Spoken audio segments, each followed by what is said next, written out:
Right now, time for another spotlight on good news for the Branch County Community Foundation. And Executive Director Erica Heminger joins us to talk about another fundraising opportunity for folks in the community. Your Community Good Grant Cycle that's now open at the 1st of August that really benefits a lot of areas. Yeah, the Community Good Grant Cycle is open to any charitable program or project in Branch County or Colon. So, like you said, really open ended and widely available for lots of hmm organizations. But you do have some priorities kind of within that, though, right? So we do. And with that, too, that's mainly for our unrestricted funding because this is a extremely competitive grant cycle. And with the unrestricted funding, it helps with the board and it helps with my committee when they're reviewing applications to have those priority areas set. So the ones that we have, and they're on our website, and we're happy to talk about them with anyone who's interested. But we're looking really for programs that will support access to childcare, support um, English learning supports, workforce development, and then youth mental health. But that's not to say that we only will fund projects in that. We have lots of different sources of funding that we can use.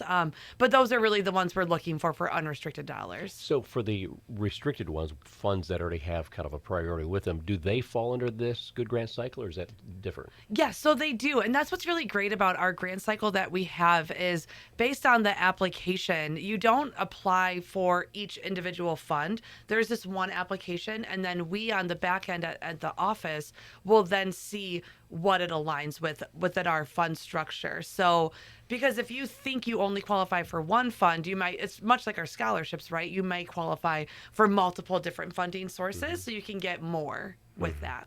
Well, in these four priorities, those seem to be ones that what people are talking about all the time. Yeah. Jobs and childcare and mental health. Yeah, absolutely. And with our board too, so they identified these priorities 2 years ago, but it was a 3 year process of, again, looking at needs assessments, having kind of those focus groups, talking it through to ensure that we really are choosing priorities that are top of mind for our community.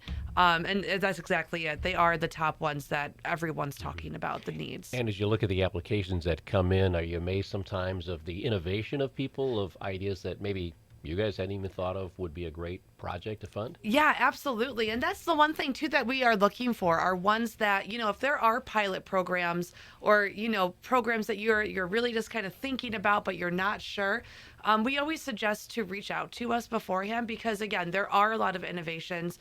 But then we also, it has to again be charitable and we use the IRS definition for that. But if you're ever on that fence, if you're unsure, just give us a call because we would hate for you to go through the process and have it end up not even qualifying based on whatever the reason may be. So give us a call. And also one thing that we do too is for those who are filling out the application, if you contact us well before the deadline, right? Maybe not on the 30th.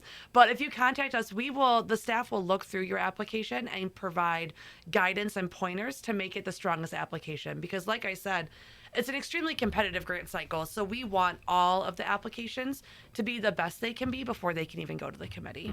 You don't have an unlimited source of revenue for this, but are there some guidelines on how big or how small some of the projects have been that you funded? Yeah, of course. Eventually, maybe we'll have unlimited resources. I wish, but with that, we kind of have like an average of around 7,000. That being the award.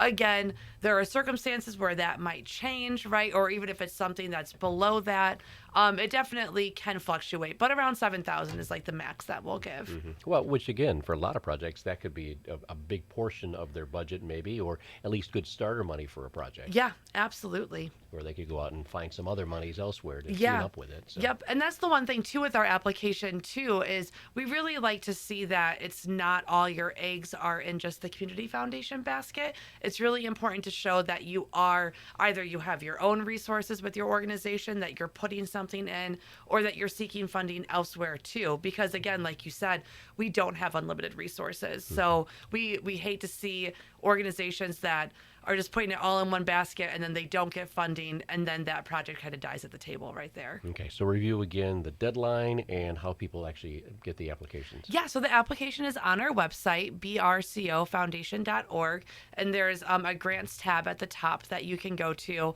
Funding opportunities is what you would go under, and then scroll down to the community good grant cycle. We have it in order for the calendar year, so it's kind of towards the bottom since we're in August. Applications online, all of the instructions are online as well, and they are going to be due on August 31st. But again, any questions that you have about it, feel free to email, call, stop in. We're happy to talk about it. Erica Heminger with the Community Foundation as we talk about the Community Good Grant Cycle that's now open through the end of August. Again, brcofoundation.org is the website for the Branch County Community Foundation and this edition of our Spotlight on Goodness, AM 1590 and FM 95.5 WTVB.